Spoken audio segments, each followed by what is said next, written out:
আসসালামু আলাইকুম। মায়েস লাইফস্টাইলে সবাইকে স্বাগতম। কাছে ও দূরে যেখান থেকে আমার ভিডিওটি দেখছেন অবশ্যই লাইক দিয়ে শুরু করবেন। আজ আপনাদের জন্য আমি নিয়ে এসেছি মাছের চপ। আমার চ্যানেলটিতে কম মশলায় ঝটপটে সুস্বাদু রেসিপি পেয়ে যাবেন আপনারা। অবশ্যই আমার রেসিপিটি ফলো করবেন। 3 পিস মাছ নিয়েছি, লবণ হলুদ মরিচ দিয়ে মেখে ভেজে নিয়েছি। 3টা আলু নিয়েছি সিদ্ধ করে। এখন এগুলোকে আমি একসঙ্গে ম্যাশ করে নেব। আমার চ্যানেলে যারা নতুন এসেছেন অবশ্যই সাবস্ক্রাইব করে আমার পাশে থাকবেন। দিয়ে দিলাম পেঁয়াজ কুচি হাফ কাপ, সামান্য পুদিনা পাতা, ধনিয়া পাতা, কাঁচামরিচ কুচি, পেঁয়াজ বেরেস্তা half cup, soya sauce 2 table চামচ,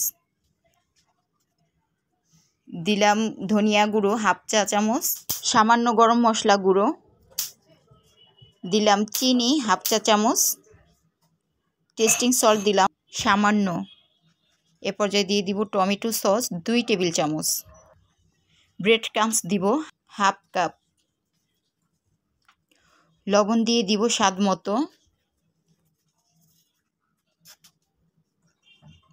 এটাকে ভালো করে মেখে নিব।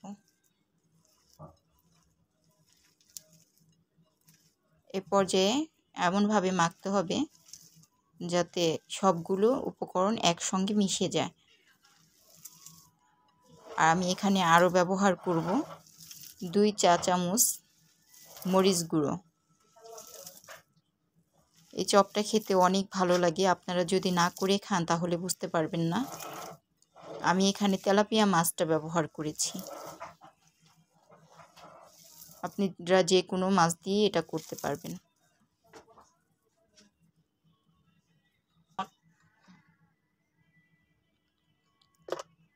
মরিচ গুঁড়োটা দিয়ে আবার আমি মেখে নেব।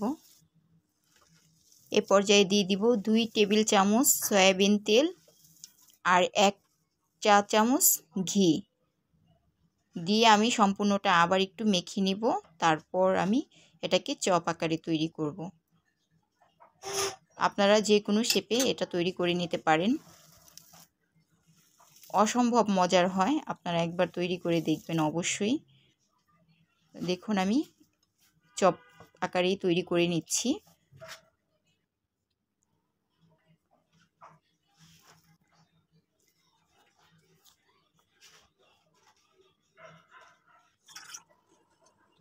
অনেকগুলো চপ হয়ে গেছে আমার। এগুলোকে আমি একটা ডিম ফেটে নিয়ে ডিমের ব্যাটারে চুবিয়ে আবার এতেও কোট করে নিচ্ছি। দেখুন এটা হচ্ছে আমি নিয়েছি টোস্ট বিস্কুট গুঁড়ো করে, তো সেটাকে গড়িয়ে নিলাম। দেখুন সবগুলো তৈরি হয়ে গেছে। এখন আমি প্যানে তেল দিব, সামান্য গরম হলে এগুলোকে ভেজে নিব। তো দেখুন করে নিচ্ছি।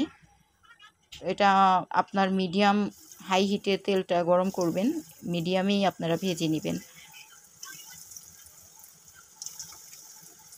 বাদামি কালার হয়ে গেলে আমি সবগুলোকে আস্তে আস্তে নেড়ে চেড়ে তুলে নিব।